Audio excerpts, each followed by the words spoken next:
just another front porch.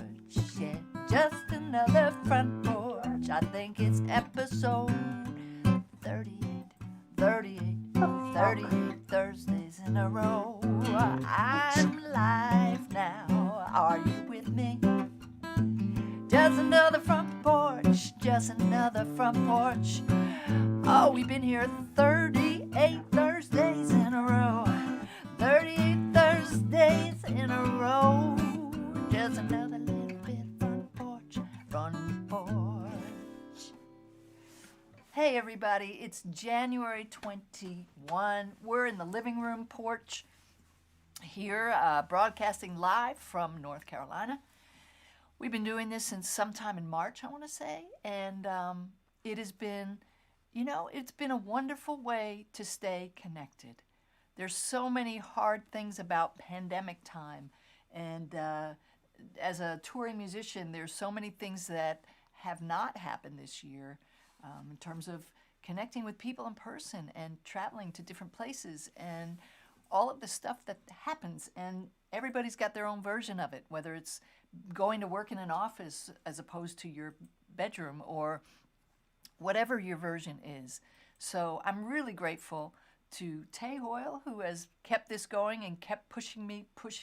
You can't take a day off. You can't take a Thursday off. Never, ever. For making it happen and doing all the technical noodling, doodling, fiddling, faddling that needs to happen. She's really doing the job of at least two people. And kudos to Tay. And kudos to everyone that shows up. If you're new here, welcome. If you've been here before, welcome back. And love hearing from you, where you are, what's the weather like. Did you watch the inauguration? I'm feeling really a little bit lighter today. I think many of us are. I don't make this a political show, but I can't help but say some things sometimes when things are going on that are so massively important and significant. And so for those of you that didn't watch the inauguration, or you got my volume up there, Tay, you need to bring it down. And for those of you who, I can't really talk now, okay. I'm so easily distracted, it's really horrible. Anyway, if you didn't watch the inauguration because you were feeling bad because your guy didn't win, I just encourage you to dip a foot in. One of the cool things everyday Joe Biden said was, hey, if you didn't vote for me, hear me out. Just hear me out, and check in and see where my heart's at. And if you disagree, well, that's what makes democracy work. So I know that he really wants to be everybody's president. I know that seems like a ridiculous thing to say right now, but hear me out. I love that he said that. So I'm inviting you, if you hadn't watched any of that inauguration, or if you're just feeling like you're just going to this the whole 4 years, hear him out. He's a good guy. So I'm going to do a little blues song called What's It To You? And it's basically, it kind of takes place in a relationship that's over. And you may be wondering why that person who you're no longer with is kind of bugging you. Kind of won't let you alone. What's it to you?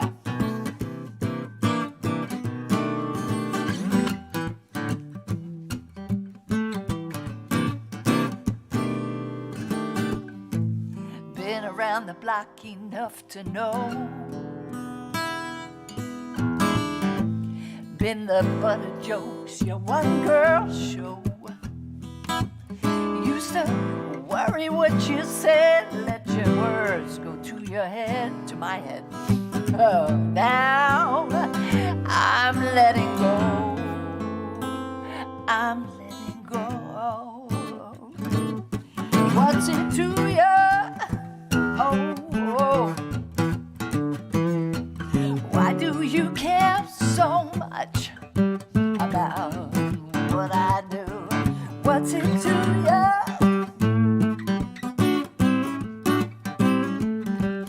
I won't change my world.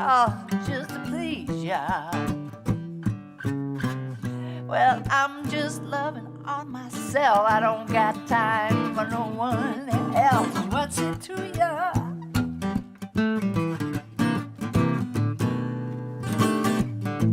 Remember how you said you'd stand by me, and how you be the one that set me free, yeah. Then you tucked your tail and ran, yelling, catch me if you can.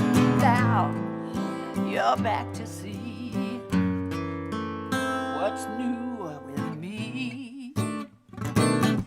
What's it to you? Oh yeah. Why do you care so much about what I do? What's it to you?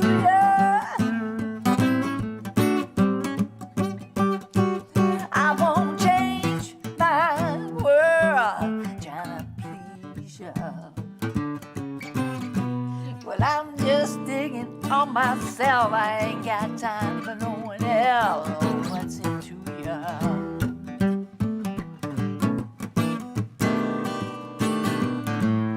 Nobody makes me play their fool. I'm not your pawn, I'm not your tool. Well, I just forgot the words right there. I make my own rules. So what's it to ya?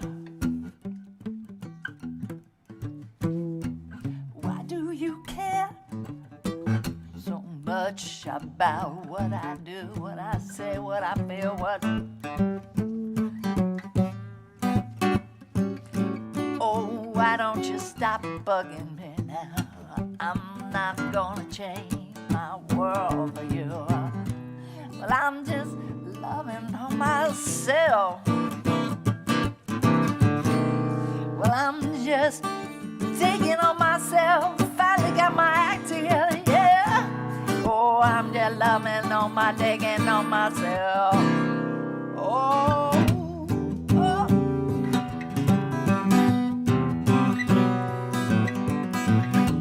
I'm not gonna give it to you no more. Oh, I'm just loving on myself, digging on my loving on myself. Oh, that's loving on my digging on my loving on myself. Let me be.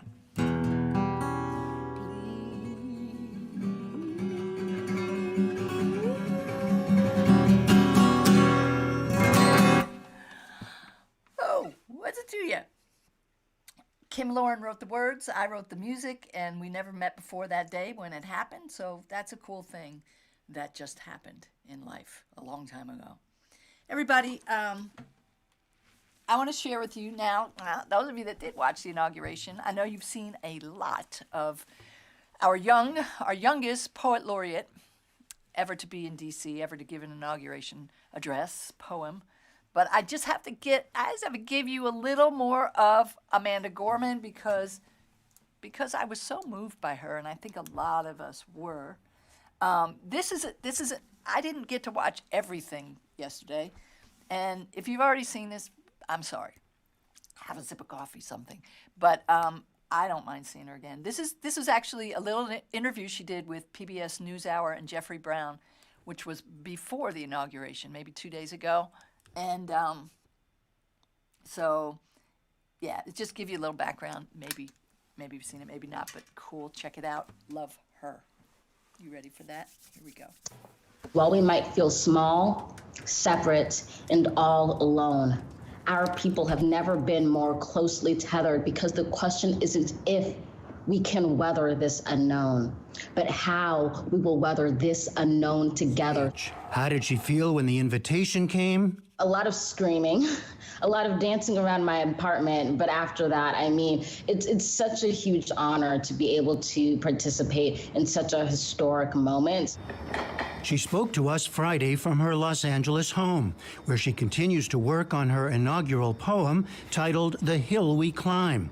I asked what she most wanted to convey in these divisive times. I began writing the poem in early January, I want to say. And then as I was around halfway through, we had the insurrection at the Capitol. And I don't want to say that my poem took a drastic left turn because it was already going towards a location. But those events just solidified for me how important it was to have a poem about unity and, the new chapter of America in this inauguration. Who are you reading to? Who are you speaking to? That's kind of the challenging thing about writing an inaugural poem. You're speaking to everyone, but you don't also want to speak for everyone. So for me, it's trying to make a poem that is both robust, but also accessible to anyone who might be watching, that they can feel that they are represented and well established in this poem. So it's a really difficult dance to do. What is the power of poetry for you? Ooh, the power of poetry is everything for me. Poetry it's an art form, but to me it's also a weapon. It's also an instrument. It's the ability to make ideas that have been known, felt, and said. And that's a real, I think, type of duty for the poet. One of my favorite writers, Audre Lorde, has said there's no new ideas, just new ways of making them felt. And that's what I try to do. She's written for a July 4th celebration featuring the Boston Pops Orchestra. Today, we gather so a founder's words do not go diminished. A tribute to Black athletes for Nike, an inauguration at Harvard, from which she's a recent graduate. A children's book, Change Sings, and a poetry collection will be released this year. And she has some high political aspirations of her own. I saw in an interview where you said that you yourself wanted to be president at one point. You even pinpointed the year, I think, huh? 2036, because that will be the election year in which I'll be old enough to run, so. You're getting close now at this point. Getting close. I feel like I should just tap Joe at the inauguration, be like, I'll be back, let me know how this goes for when I come along. But honestly, it began, I remember being really young, and as I am today, very passionate about social issues. And a teacher said to me, kind of maybe half jokingly, well, you should become president. And I was like, that is not a joke, let's do it. So definitely doing it, hashtag Commander-in-Chief. For now, though, she's focused on her poetry. Let each dawn find us courageous, brought closer, heeding the lights before the fight is over. When this ends, we'll smile sweetly, finally seeing, in testing times, we became the best of beings.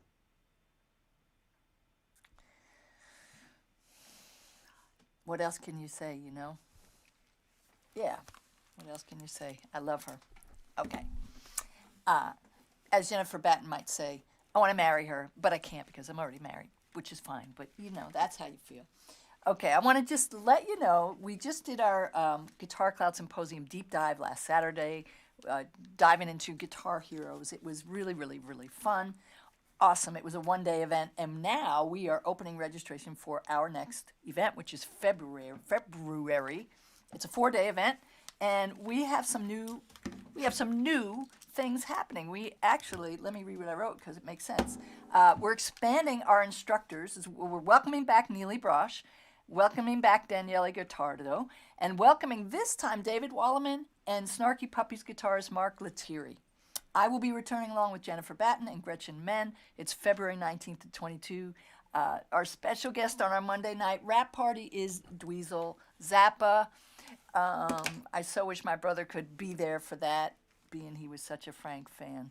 Anyway, it's going to be awesome. All kinds of cool topics. It's all there on the website, Guitar Cloud Symposium. So, thank you. That's happening. Without further ado, and with gusto, I would like to bring forth our favorite weather woman, Kelly Bedwell. What's going on with Miss Kelly? We're just going to give her a second. What's going on? Hello, Vicki. Can't hear her. Hello, Vicki. Now I can hear you. I feel so calm and relaxed and full of hope. I'm not sure what happened, but anyway, this is Kelly Bedwell reporting to you from WKFU, your Brooklyn weather station. So I'm upstate here in Columbia County again. It's kind of chilly. Like I said last week, okay, it's winter. It's like 20 degrees out here. And we're going to get some snow. And since you just should call me bad weather person, because I didn't look up anyone else's weather. Anyway, I'm standing out here today, get back to work and talk about climate change. And guess what? Yesterday, we rejoined the Paris Agreement. So what is the Paris Agreement exactly? I don't really know, so I looked it up. Paris Agreement is a legally binding international treaty on climate change. And the goal is to limit global warming to well below 2 and preferably to 1.5 degrees Celsius, which I kind of had trouble looking that up to figure out what 1 degree Celsius, I guess, equals 1.8 degree Fahrenheit. Anyway, go figure that out yourself. And this is to achieve peaking of greenhouse gas emissions to achieve a climate neutral world by mid-century. That's 2050. I'll be dead. Anyway, by 2020, countries submitted their nationally determined contributions. Okay, we're going to be a little late on that one. And that's the NDC's state what we're going to do for climate change. Basically, greenhouse gas emissions need to drop. I was reading about it a little bit, and my hat's coming off. So in this country, 25% of the new builds, meaning new homes, etc., need to be heated by heat pump technology in order to reach our goals. At some point, all gas stoves are going to have to be changed to electric stoves. Now, I never liked the electric stove. Being a New York City person, we almost all have gas stoves. And you just get used to turn on the pot and in 2 seconds it's boiling. And then, you have to wait like a minute or two on electric. But we actually have an electric stove up here, so it's not that bad. Obviously, we have to get going with a lot of alternative power solutions. So I'm not going to go into the doom and gloom of it. And all I want to say is, if you don't believe in, as we call climate change or global warming, it doesn't matter what you think, because it's going to happen anyway. And with that, I say, this is Kelly Bedwell reporting to you from WKFU, New York, United States of America. Hello, President Joseph Biden and Vice President Kamala Harris. Amen. Amen. Okay. Amen. See you next week. Ooh, See you next week. windy. Thank you, Kelly. Okay. Bye. Yeah, it feels like we might even have a united States of America. That's what I'm hoping for. So, okay.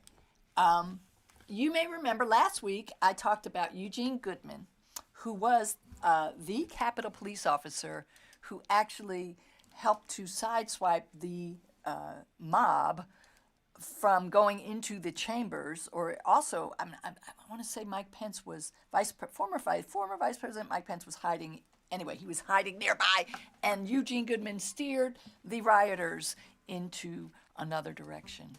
So he was a hero then, and I just think it's beautiful that he got to escort Kamala Harris to the presidential inauguration ceremony yesterday. He was there in his new role as acting Deputy House Sergeant at Arms. Deputy House Sergeant at Arms. I don't know, it sounds really cool to me. Anyway, I'm really glad. Bipartisan lawmakers introduced legislation last week to award him with a Congressional Gold Medal by putting his own life on the line and successfully single-handedly leading insurrectionists away from the floor of the Senate chamber. Officer Eugene Goodman performed his duty to protect Congress with distinction, and by his actions, Officer Goodman left an indelible mark on American history. I love that. Okay, so now we've gotten Eugene out of our system, and we love him. This is a really inspiring, very short story that I'm really just so glad that I can share today.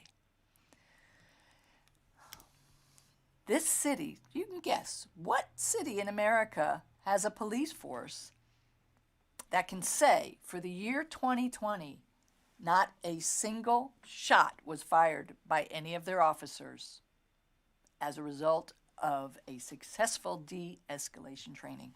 Any ideas what city? Think about all the rough cities in this country. Maybe you know. But the city is Newark, New Jersey.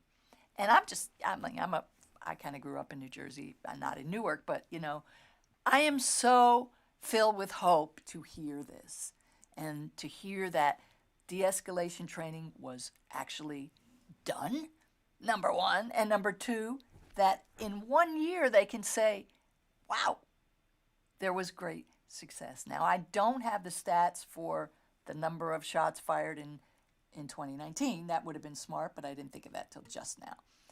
Nonetheless, I am very heartened to think that, this can work.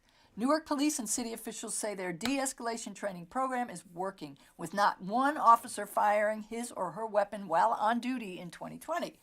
The New Jersey police force faced huge challenges this year, with officers being exposed to COVID-19 on the job and protesters marching against police brutality in the summer.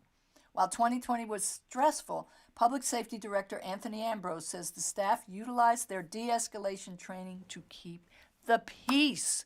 It worked.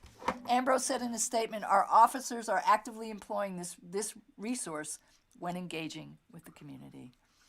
Our training also played a huge role in Newark having zero violence during this year's protests of the murder of George Floyd.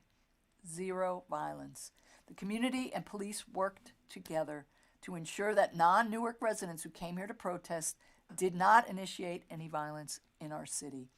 This kind of success might become a trend. What a lovely thought, as de-escalation training programs roll out in other police forces across the country. That just really makes my heart just smile really largely. Yeah. Good for Newark's police force. Okay. I'm going to introduce our musical guest today. And I can't remember the exact moment when I met Janet Robin, but I know that it was most likely at a NAMM show. NAMM, which is our National Association for Musical Merchants.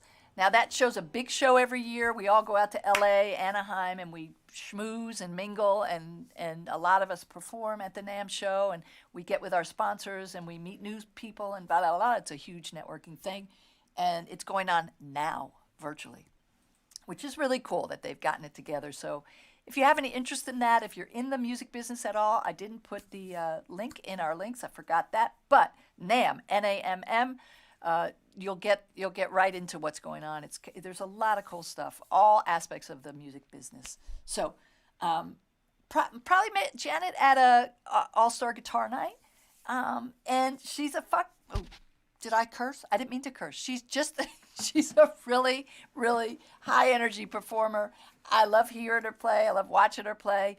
You're going to love her too. She's got a really great history of so many different things and people she's played with and worked with and written with. And so without further ado and without further cursing, I hope on my part, Janet, come on.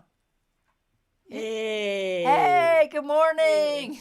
I'll try to watch the cursing. I don't know what happened. It just came out, You brought it out at me. Yeah, I know. It's 30 years of rock and roll, right? There you go. So,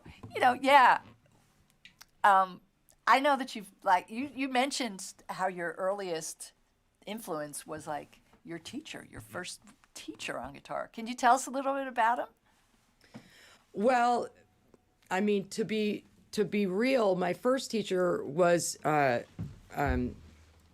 girl on acoustic, right? So I did start on acoustic at 6. Yeah. Right. Folk classical stuff. But at 9 years old, me and my brother went to study electric guitar, and we got a referral to some guy named Randy Rhoads. He wasn't famous back then. He was in Quiet Riot, actually, which was not famous as well yet. They were big in the LA area. And I can't remember who told my mom, but somebody told my mom, this guy is great. He's really young, but he teaches out of his mom's music studio, which happened to be right around the corner from my parents' house. Nice. So all of it was just, worked out perfect, and my brother went, I went at 9, and at the lessons, I was like, who is this guy?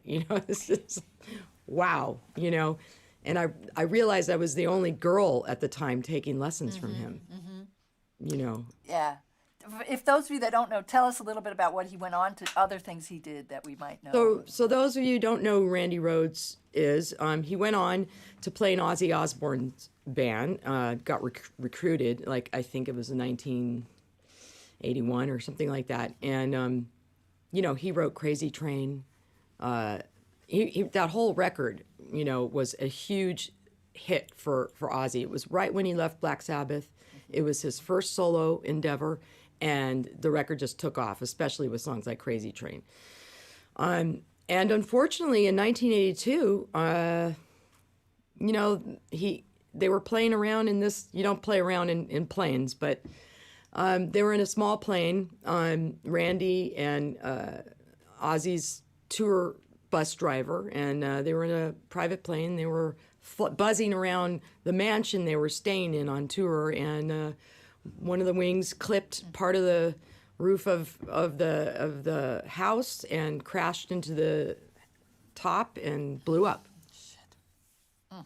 So it was shocking. I mean, basically from age 9 until 15, until I was in high school, I was studying with him. Well, actually, until he got the gig with Ozzy, which was, I was about 14, 15 when that happened. So he went on to become kind of a guitar idol. He was a bit different than Van Halen. He didn't do all the tapping. He did more pull-offs, and he was very classically influenced. Cool. He was studying classical electric guitar, acoustic guitar, classical. And he was putting that style into his metal hard rock kind of lead playing, and no one really had done that before. So they named it, neoclassical metal. Yeah, and cool. he really was at the forefront of that style. However, in my lessons, I do have to say that, the first thing we ever did was all blues. People often ask me, well, what were the lessons like? Well, they were 30 minutes. They were like $12. Love it. And, there was a lot of blues licks. I mean, he was actually a really good blues player. He loved Zeppelin. He loved Leslie West from Mountain. I mean, so, we started out on all that stuff. And then we got into more technical things. And then, of course, he got the gig with Ozzy. Yeah. But he was a really huge mentor and influence on me, because I think I was a young girl, at the time surrounded by mostly guy players. And of course, I loved all the guy players, Jimmy Page, Jimi Hendrix, Eric Clapton, all those people, Yeah. But, he gave me the confidence. He really could give a shit whether I was a girl. Awesome. And he couldn't, care less how young I was either. Yeah. He was just like, you going to practice? You going to do this or not? Really cool. Yeah. What So a great that really helped my self-confidence, growing up. My brother subsequently quit guitar and became a dentist. So there you go. Okay, well, shit works out as how it's supposed to, I guess, right? But he comes to all my shows. So that's great. So he lives nearby. Yeah, he still lives in LA, yeah. Cool. Yeah. Cool. And you are in LA, just so people know where. Oh yes, that is I'm born and raised in LA, native. Yeah. Yeah. Been here my whole life. Yeah. So then there was the Lindsey Buckingham period of time where you got to. Yes. I mean, after Randy died and heading out of high school, I got into this all-female band, Precious Metal. We got signed to a few record deals. That was kind of a groundbreaking thing at the time too, because there weren't very many hard rock girl bands. What and year? After that, What year was that? that was like 1984. And we got signed to Polygram, and then we got signed to Capitol, and we did various records and, you know, tours. And that was my introduction really to the professional side. Well, if you want to call it professional, I guess. I was so young. I mean, I was literally 18, you know. I got in the band at 16. So, and that lasted a long time, but that was a really good, you know, warm up for me to be in a band like Lindsey Buckingham's band. After Precious Metal kind of died and we lost our deal and grunge music came along, I was like, what am I going to do, you know? I didn't know anything about being a hired gun. I knew nothing about that. I only knew about being in bands. And I got a call. He was looking to put together his first solo band. He wanted to do sort of a guitar army, and he wanted to have everybody sing because he does a lot of harmonies, you know, in his music, not only in Fleetwood Mac, but in his solo stuff. Yeah. And so he got together, you know, this huge band, 2 girls, 2 guys, all of us playing guitar and singing, 2 percussion players, a drummer, keyboard, and a bass. Wow. Wow, I love it. You know, we were pretty much instructed to play every single little piece of music, you know, on the particular record we were touring on, which was called Out of the Cradle. Great record, a great solo record for him. Cool. And that just gave me another little, you know, step up into the world of music and the professional world now, and the touring, and yeah, there was a lot expected of me in that band. Not that there wasn't in Precious Metal, but you know, he really put me personally to the test. You know, I'd never been in that kind of situation. He was taping all of our rehearsals without us knowing it. He would sit down and talk to us after the rehearsals. You know, you're not doing, you know, you're singing off key here. Your time is bad on this guitar part. Blah blah blah. If you don't get this together, I'm going to have to replace you. I mean, but what a great training, you know what I mean? Like it was like boot camp. It was like boot camp. It was like going to graduate school or something. And wow, you know, he just kind of took me a little under his wing and mentored me a little more throughout the whole process of being in the band. And then after that project ended, and I recently saw him, and I, you know, went up to him and I was like, I just got to thank you, you know, for all that shit and hell you put me through. You know, really transformed me. Also, again, built my confidence, my self-confidence. And he encouraged me to go solo and do my own thing. Nice. And he just looked at me, he said, I knew you'd rise to the occasion, and that's what this is all about, isn't it? Yeah. You know, like passing things on, and I teach guitar too, and I just try to pass those lessons on to my students. What about writing? What about writing? Yeah, I learned a lot about songwriting in Precious Metal because I was a main songwriter with the singer, and I just dove into that. I knew nothing about songwriting except for all the songs that I loved, you know, and vibes of those songs. And I did learn a little bit about songwriting with the guitar through Randy, because back then so many, you know, songs were guitar lick oriented, you know. Yeah. Like Crazy Train, you know right away it's that, you know. Hendrix, you know, Purple Haze, you know, it's that immediately. So I knew, like, oh, well, I could come up with a riff and we could turn that into a song. So then when I got with Lindsey, it was, again, another level of learning about songwriting, arrangement. He's an amazing arranger. I mean, he did all those Fleetwood Mac records, just if anybody's wondering.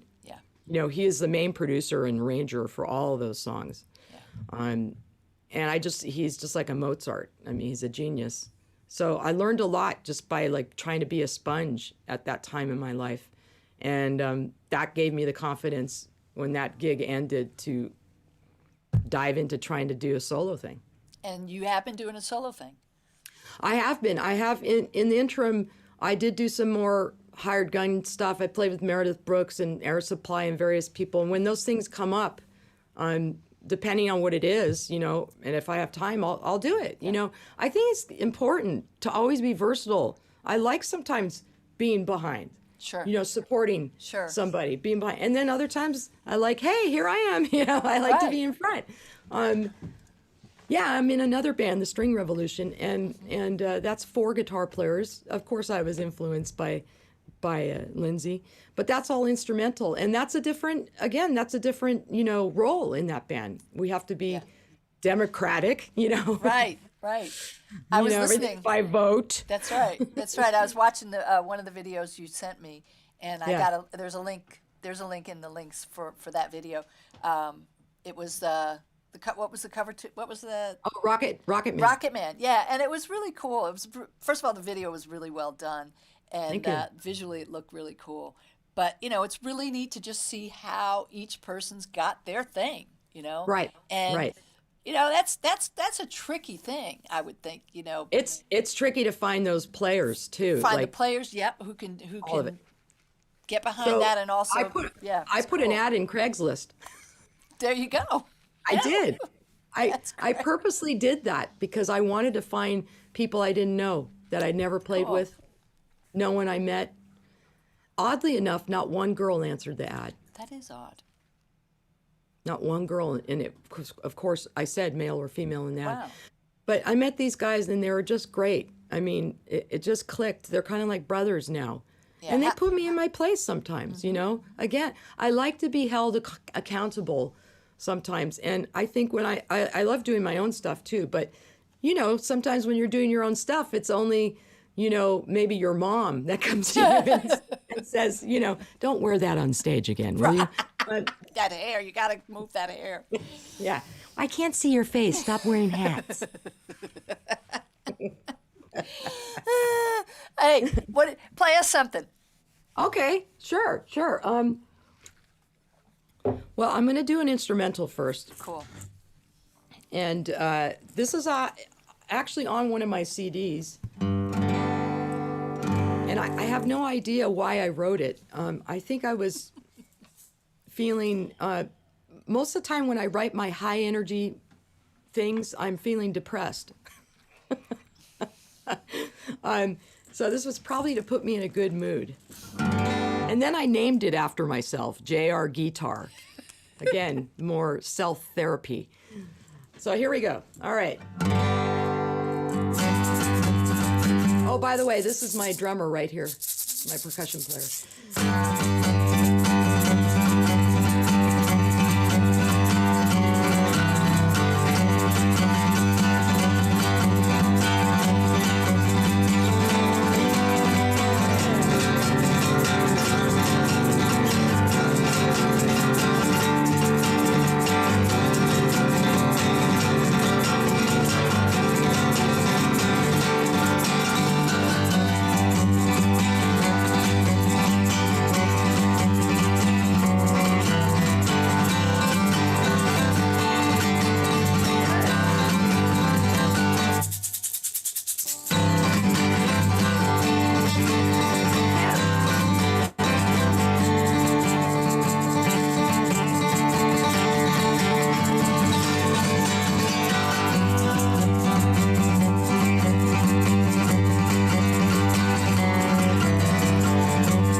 Love it.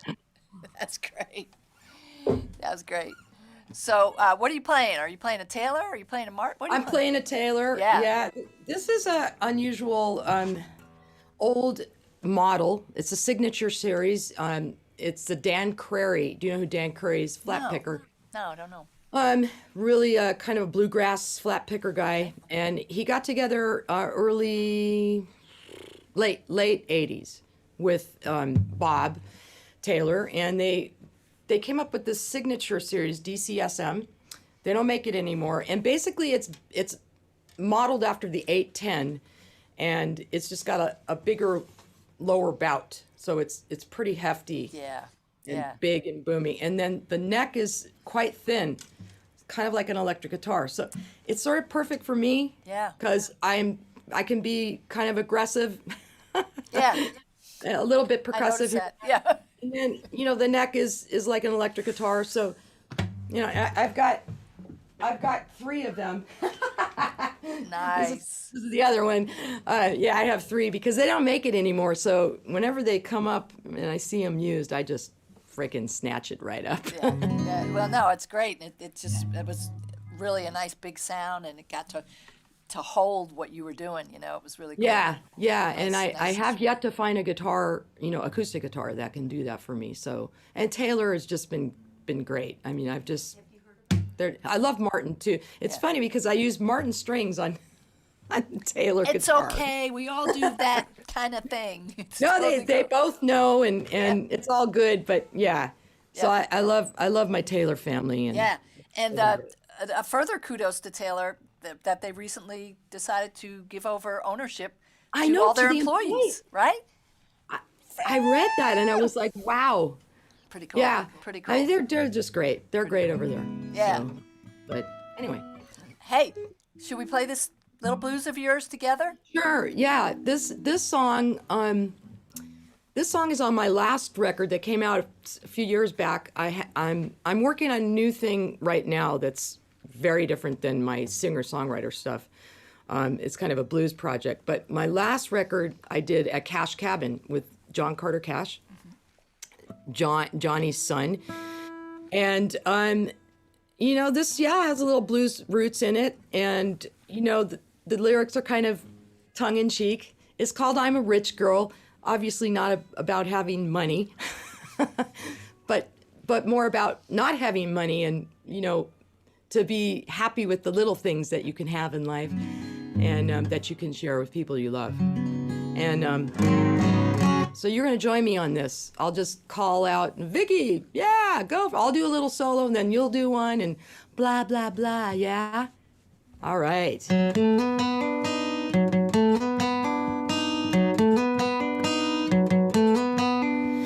a rich girl, baby, and you don't even know it. I got love in my pocket and I'm ready to show it. I'm a rich girl, baby. I'm a rich girl, baby. We don't need no money when I get to kiss you, honey. I'm a rich girl. I'm a rich girl, baby, got a smirk in my smile. Gonna hook you up if you just wait a while. I'm a rich girl, baby. Yeah, I'm a rich girl, baby. We don't need a fancy car, we're not driving very far. I'm a rich girl.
ticket TV dinners that we're never gonna finish. I'm a rich girl. Well, I'm a rich girl, baby. I got gold in my eyes. So come a little closer, cause I got a surprise. I'm a rich girl, baby. I'm a rich girl, baby. Gonna open up the futon, got some candles from a group. I don't need no money, and I get to kiss you, honey. I'm a rich girl.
Yeah. Oh, that's great. Thank you. That was awesome.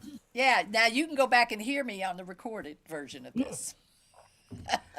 I could hear you in the air.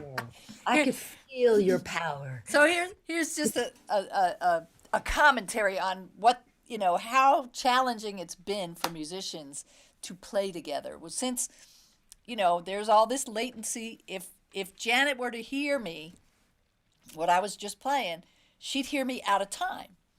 So we mute me, which means that she can't hear me, but she can see me. And then those folks on the other end can hear both of us in time. You guys hear both of us in time.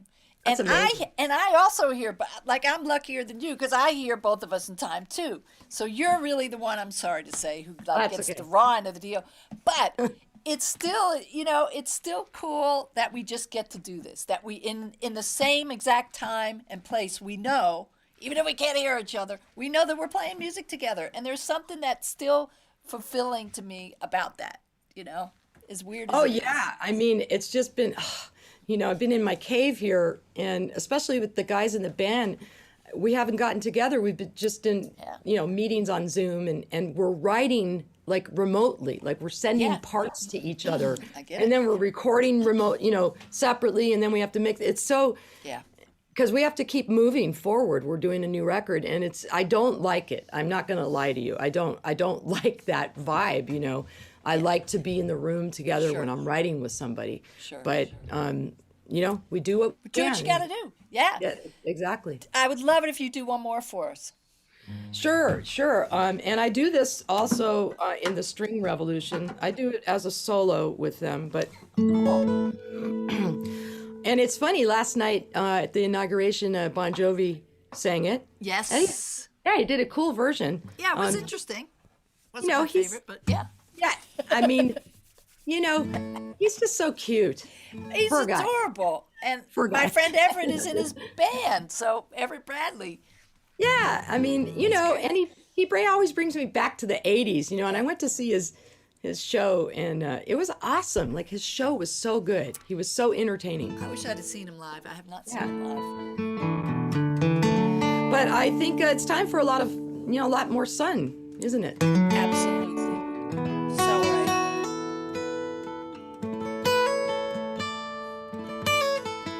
And to be kind to each other.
That's great. That's really, really beautiful. And yeah, I'm so glad to have that song on here today. Hey, you want to get my picture up there, Tay? So anyway, that was beautiful. And Thank you. love your playing, love your energy. Thank you so much, Janet, for sharing yourself with us today and your music. Oh, Vicki, thank you for having me. And this is so great that you're doing this, you know, Thank you. and keeping the music alive and bringing music to people now, you know, because they can't go and see it. So we'll bring it to them. That's right. I'm going to keep doing this every Thursday. So anyway. Big shout out to Tay. Big shout out to Tay. And thank you. And you guys check out her links. Check out the upcoming String Revolution. Is it an EP or a full-length thing? Well, we've got a couple of EPs out now that you can check out on Spotify and on our website. You just go to thestringrevolution.com, cool. and then mine is just janetrobin.com. Nice. Yeah. I got all those links in there. So Awesome. You rock. Thank you. And I can't Thanks, wait girl. till we see each other in person again. Likewise. All right. Be Peace good. out. Peace out. Thank you. See ya. All right, everybody. Got one more little thing to share with you in a little bit of time left. I know I teased you last week with this. This is a super treble, and it's a detachable, reattachable, harp-like high-string thing that Muriel Anderson, guitarist Muriel Anderson, who's been on the show, check her out, in combination with Lucas Brunner guitars, made it so that with this little strap, basically, you can attach it to your guitar, which is kind of crazy. And I'm going to attach it right now. It's kind of crazy that you can actually do this. And so there you have it. Now, the trick, of course, is how to play this amazingly cool thing. So there's a long history.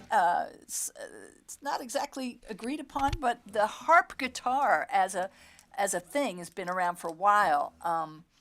Do you want to show some pictures of it at all, Tay? Is that can we do that readily? I want to just tell you, the harp guitar is a guitar-based stringed instrument, Wikipedia says, generally defined as a guitar, except for the fact that it's got any number of additional unstoppable strings. You can't stop me. So unstoppable means you can't fret them. You can't stop them except by doing that. You certainly can't get different notes out of them. So a lot of times you'll see a guitar like Muriel's got up there with the bass strings, which is kind of, that's even harder because you've got these beautiful low bass strings and they just ring and ring and ring. And so you've got to build into your technique this muting thing, which is like, crazy. So the harp guitar in many different forms, it's such a beautiful piece of art in addition to sound-wise. First harp guitar, they say, was produced in Paris around 1773 by a harp maker named Naderman. It had 6 standard fretted strings, like I've got, and 6 open bass strings. Each bass string had a thumb lever, so you could actually adjust it by a whole pitch or a half tone. Instrumentation of this sort were termed bass guitars. Okay, so there's just tons of them, and they're beautiful, and you can look at harp guitars until forever. So I'm just learning. This is an E, and it's tuned to an E minor scale. And I've changed the tuning a little bit already. Now I can change the tuning in a big way with the big tuner. I'm so bad with words right now. I don't have the correct name of the violin, not the violin tuner, like the wrench. So I can change the strings in a big way, or like a piano key anyway, or I can change them with these are like little violin tuners, which are really, I love that. So,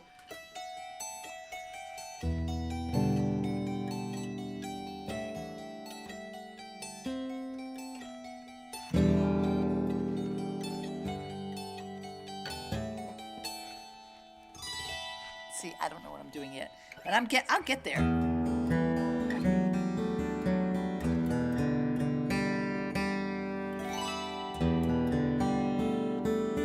I'm tuned to an E minor chord, so it would make it easy for it and me.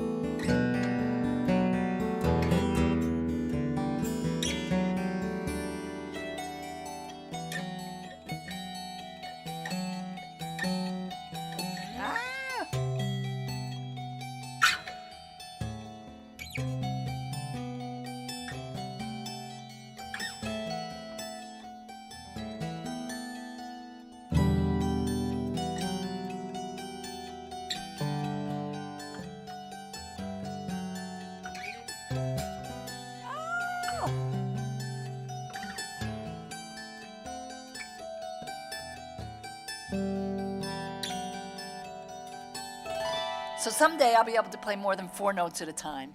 But it's really cool. I'm excited. I wanted to let you know what this was, and that's what it is. It's a super treble, a Muriel Anderson super treble. Thank you, Muriel, for letting me purchase one of those, and thank you to Lucas Brunner for creating it along with Muriel, and that's a beautiful thing. So more to come of that, hopefully on a recording near you soon. I would like to end today's show with, I pulled a couple of lines out of, I just not done with Amanda yet and her poetry. So I pulled a couple of lines out of her poem from yesterday. And here they are, 3 lines. We lift our gaze not to what stands between us, but what stands before us. If we're to live up to our own time, then victory won't lie in the blade, but in all the bridges we've made. And finally, being American is more than a pride we inherit. It's the past we step into and how we repair it. I mean, wow, I got to read that one again. Being American is more than a pride we inherit. It's the past we step into and how we repair it. Are you ready to help repair it? I'm ready. See you next week. Thank you for being with us. Love to everybody. And here's to a new era. Yow! Front porch.